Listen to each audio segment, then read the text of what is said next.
Friends, I'm here to defend a rather strange proposition that we are a democracy principally because we are a nation of contradictions. That if in fact there had been more of uniformity in India, it may have been difficult to run our democracy, and that it is precisely because we have so many contradictions in our nation and in our society that we have been able to achieve what we have achieved. Let me begin then by explaining what we have achieved. In 1947, when we became independent, there were 51 members of the United Nations. Today, we have nearly 198 member states of the United Nations, which means that about 150 countries have come to liberation of one kind or the other in the years that have rolled by since we became independent. But of all these 150 countries, we are the only one that became a democracy at birth and has remained a democracy through all these years.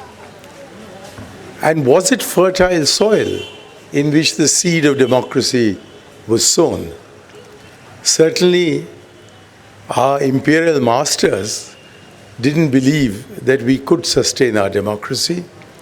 Winston Churchill called our leaders men of straw and suggested that it was only a matter of weeks before the nation would collapse, because it was a nation of contradictions. They held that we were not one nation at all, but several nations brought together by British rule and therefore inevitably to be balkanized when British rule ended in the country. And for the first few weeks after independence, it did appear as if the prediction of the pessimist was coming true, for this nation suffered the worst Holocaust that humanity has ever seen in the partition of India and the movement of millions of people across the border in both directions, and the massacre of at least 200,000 and possibly up to 1 million people also on both sides of the border. Yet we survived, and yet we've arrived at the position we have got to today. How has this been done? I would suggest that we are several different nations on several different planes, and that it is by the recognition of our sub-identities that we have succeeded in creating an overarching identity of India. If we did not recognize these sub-identities, we would be in serious trouble. And one only has to look across the border at our neighbor Pakistan to see what I'm trying to say. For there the attempt was to create a nation based on one religion and one language.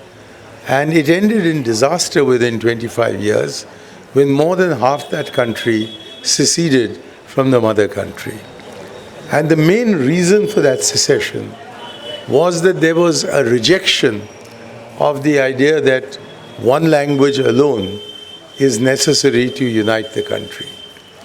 Equally, we have seen since then that there are so many schisms in the nationality of Pakistan that, beginning with Islam as a unifying factor, we have now reached the stage in Pakistan where the various sects and schisms are constantly at war with each other. Not only the fundamental one between the Shias and the Sunnis, as also between the Ahmadiyas and the rest, but also between the other different sects, such as the Ismailis, the Bohras, the Khojas, the Memons, the Brahelvis, the Devbandis. So uniformity is not the South Asian way. It is only if you recognize that different people exist in this country but are willing to come together, provided their separate identities are recognized and respected, that we will be able to maintain this unity in contradictions.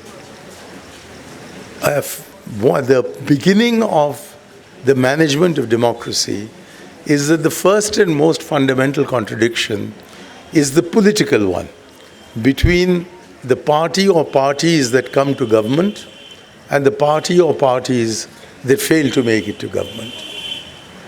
Democracy is essentially a dialectic between these opposing forces. There is no desire on the part of the opposition to see that the government continues or functions successfully, and there is no desire on the part of the government to have the opposition come into power. And therefore there is a continuous confrontation on the political plane between those who are in power and those who are not. And yet democracy functions in such a way as to create a level platform on which those in power and those out of power can contend with each other without breaking the boxing ring. And by giving the assurance to the other side that they're not in power forever and that within a fixed period of time, at the maximum 5 years, there will be a contest to determine whether the people want those who were earlier elected to continue in power or not. And it is because we have given space for this internal opposition within our democracy that sometimes gives the impression to the outside world and even to ourselves that we are on the edge of breaking up, when it is precisely because we are allowed to go to the edge that we don't fall into the abyss. You can see this in Parliament, where the image of Parliament is so reflective of the reality of Parliament that Parliament often doesn't work, that Parliament is often disrupted, that for days on end sessions are not held, and that we had one session where there was almost no work done. And this happened both when the Congress Party was in power as well as now when the Congress Party is in the opposition.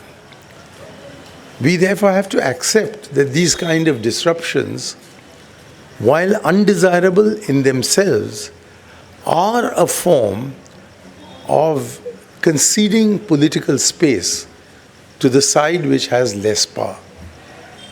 And it is because the government is thus obliged to reach across the aisle and try to come to some kind of understanding with the opposition on matters that are controversial, that the system is able to move ahead. If we didn't have this space, then the danger is that whoever is in power will say, I have to cling to it, for without that, we will not be able to survive. In the course of my diplomatic career, I had a posting in Iraq when Saddam Hussein was ruling the roost. It was at that time that Indira Gandhi was badly defeated in the elections of 1977. And because she was very popular with Saddam Hussein and with Saddam Hussein's Iraq, I was not too surprised when next morning I found a lot of Iraqi officials were wearing a black band on their arm. I had an appointment that day with one of the most sophisticated Iraqis I knew. He was the head of their management institute.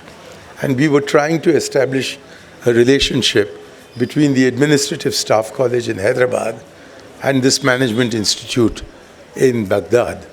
So I went to see him, and he began the conversation by saying to me, Indira Gandhi, khalas? So I said, Indira Gandhi, khalas. So he looked very sad, and he said, shouldn't do it to a woman. So I said, shouldn't do what to a woman? He said, khalas. I said, no, Indira Gandhi, not khalas. So he says, Indira Gandhi, khalas, not khalas. And then he went on to explain to me, using the word ruba for quarter. He says, in our country, when there is a change of government, we kill a quarter of the people, we imprison the remaining, say the second quarter, we exile the third quarter, and we rule over the fourth quarter. Now this happens in that country, or happened in that country, because there was no space for the opposition. Anybody who opposed the Saddam regime was immediately caught, generally tortured, and more often than not killed. And if the death occurred while the torturing was going on, the authorities would send the body to the family if the evidence had not been procured. And if the evidence had been procured of guilt, then the body would not be sent to the family. This was the way you discovered whether your child who had disappeared was innocent or guilty, but either way, the child was dead. So I ask you to please not get too worried about the basic contradiction between a stable polity and apparently the instability that is gendered by the democratic process. The democratic process, if I might repeat, is a dialectical process. There is a thesis that is put forward by the party in power. There is an antithesis that is put forward by the opposition. And if eventually matters are resolved, then it is resolved through a synthesis. Now, there are some fundamental matters about our nationhood which are not susceptible of this kind of synthesis. And when it is these issues that come to the fore, then it is that our polity looks at its most fragile. I think fundamentally that happens when our diversity is questioned, when it is suggested that there is a majoritarian view of India's nationhood, when the reality is that there cannot be a majoritarian view of India's nationhood because we are a collection of minorities. I've sometimes thought that the reason why Pakistan's unity is subjected to so much strain when our unity seems to hold is that whereas the Punjabi and Urdu-speaking Punjabi population constitutes about 60% of Pakistan's population, and the civil services, the army, the positions of political power tend to be filled from one single province of the state, thereby making all the others feel that they are permanently disadvantaged. In India, the Hindi-speaking Hindu constitutes only 42% of the population. There is no majority in India.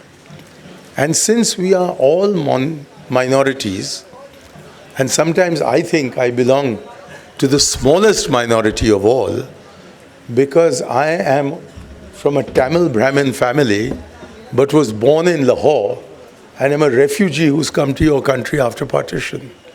So each of us has his individual identity. And if you don't accept that individual identity, then it is very difficult to accept the larger identity. As a minister, I worked in the Northeast. And I found that the Northeasterners themselves often said that they were not regarded as Indians in India. And I would say to them that what do you mean by India? You are part of India, and this is part of India. So you can say that you don't perhaps feel at home in the rest of India, but how can you say, I don't feel at home in India? And then I would ask them that if you Northeasterners really don't feel at home in India, then how is it that so many lakhs of you have come to study in Delhi? And that the hospitality industry in India, whether it is the hotels or the airlines, simply wouldn't run if there weren't people from the Northeast, particularly girls from the Northeast, working in every part of India. And I've been to a completely Tamil vegetarian restaurant in Chennai where we are served on leaves with sambar and rasam and all the South Indian delicacies. And I've had me served by a girl from the Northeast. I have a hotel, a resort in my constituency in Mailaduthurai in Tamil Nadu. It's a very rural area. And there in that resort, the majority of the staff comes from Northeast India. Now, how is it that all these people are so easily accepted? Yes, there are problems from time to time, but by and large, there is acceptance. We are living in an age where suddenly the charge of sedition is being made against large numbers of our population and an even larger share of our student population. And this is a weird thing that is being said, I think, as a Tamilian, because from 1947 till 1962, the Dravidian movement in India was secessionist. They said it was a mistake to break India into two parts, India and Pakistan. They said it should have been broken into three parts, into Pakistan, India and Dravidistan. And there were maps of Dravidistan, starting somewhere in Behrampur in Odisha and covering the whole of the Malabar region of Kerala.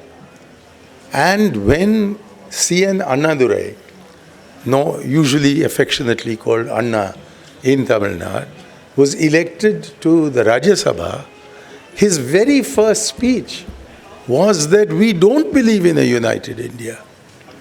And we believe that we have the right to secede. Now, instead of pulling out a gun and shooting him, which is what has been recently suggested by some legislators of the ruling party, he was listened to. And it was Atal Bihari Vajpayee who was his principal opponent in the Rajya Sabha. Because Atalji was very keen that Hindi should be made the national language. And the Dravidian movement was largely based on the apprehension that if you have only one national language, then Tamil will get obliterated and we'd all have to start speaking one language. And although they fought bitterly on this question, no suggestion was ever made that Annadurai was a traitor, that he deserved to be arrested under Article 124, Section 124A of the Indian Penal Code. But he changed his own mind. Especially when the Chinese aggression took place, he said that this is not the moment for us to talk of secession. We are going to give up our plan of Dravidistan and remain within India. And the sincerity of that genuine conversion is such that even many Tamilians don't remember that for the first 15 years of our independence, we were demanding Azadi. But we were listened to. And it was the consequence of being listened to, particularly in language, that it was decided that we will have a major official language and other official languages, but no national language, and that all the languages of India will be listed in the Constitution as national languages, that a compromise was found, and despite the tremendous tension in Tamil Nadu in 1965, when an attempt was made to declare, to abolish English and have only Hindi, that Indira Gandhi, through her three-language formula, was able to bring the country together again. If any part of our people feel alienated, the answer to that sense of alienation is to engage with them. Now, 2 or 3 allegedly Kashmiri boys, probably not members of the JNU, but who had come from outside, shouted some slogans in JNU on the 9th of February. We don't know who they were because nobody has traced them, nobody has arrested them. People who are not involved in that slogan shouting have been arrested, have been charged with sedition, and are now out on some kind of interim bail. But while there may have been 2 or 3 Kashmiri students demanding Azadi in the JNU campus, if you go to Kashmir itself, there are hundreds, there are thousands who are screaming for Azadi. Is the answer going to be that we arrest all of them? And if we do try to arrest all of them, I think we should look at the history of sedition. When Bal Gangadhar Tilak in the 1890s was arrested and charged with sedition, he was also sentenced to 6 years of prison in exile in Mandalay and came back and said, Swaraj is my birthright. That became effectively the start of the freedom movement. It was when the Rowlatt Acts in 1919 declared that the old Defense of India rules of the First World War would continue indefinitely in India, and people therefore could be arrested for charges of sedition. And they were arrested after Jallianwala Bagh. That was when Motilal Nehru gave up his very lucrative legal practice with the talukdars of Uttar Pradesh and defended hundreds of students who had been picked up and charged with sedition. It was when Mahatma Gandhi led the first non-cooperation movement and then was arrested in 1921 and brought to trial in 1922 that he was charged with sedition. And his answer in the court was that I am guilty of sedition. For he says if sedition is defined as promoting disaffection against His Majesty the King Emperor of India, I plead guilty that I am promoting disaffection against an unjust government in India. And he looked at the judge and he told the judge, it is your duty as the sessions judge to give me the harshest punishment that is available under the law because I plead guilty to the charge you've given. And it is my duty to break the law because I regard that duty as unjust. And that is when, instead of looking to see whether we could have some kind of dominion status within the British Empire, the movement towards Purna Swaraj began. That movement was led by a very young man called Jawaharlal Nehru. His elders said, you're being an extremist. Don't ask for Purna Swaraj. We'll never get it. But if we ask that India should be treated like Australia is or New Zealand is or Canada is, then maybe we'll get some amount of self-rule in India. And don't forget that even Bal Gangadhar Tilak, before Jallianwala Bagh, he had asked for home rule. He had not asked for Purna Swaraj. So it was the actions taken under the seditions provisions of the British Indian law that actually brought about the sedition that led to the independence of India. And so I think these moves to still the voices of students is bound to be counterproductive because it demonstrates an inability to understand that we are a nation of contradictions.